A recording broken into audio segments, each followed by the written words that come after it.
In our previous videos, we talked about the proton-proton chain and the CNO cycle. However, these two nuclear fusion processes can only begin when hydrogen is readily available.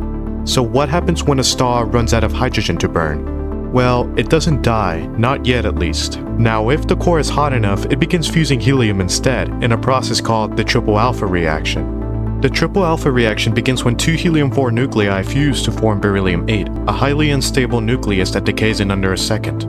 But if a third helium nucleus crashes in before it breaks apart, they fuse into carbon-12, releasing gamma radiation as byproduct. Now, the resulting energy from this entire process comes from the fact that the three initial helium nuclei have a combined mass that's greater than the carbon-12 they form. And as a result, this difference in mass is converted into energy due to Einstein's famous equation, E equals mc squared. And by the way, this entire process mainly happens in aging red giant stars because helium can only be fused when temperatures exceed 100 million Kelvin. Now, if the star runs out of helium, it goes on to fuse the carbon it made to form neon, and if it runs out of carbon, it fuses the neon to make oxygen, and so on, all the way until it reaches iron, which stars can no longer fuse.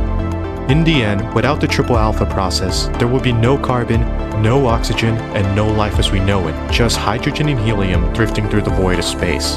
In other words, this nuclear process is how the universe builds new, heavier elements, turning the ashes of dying stars into the ingredients for life as we know it.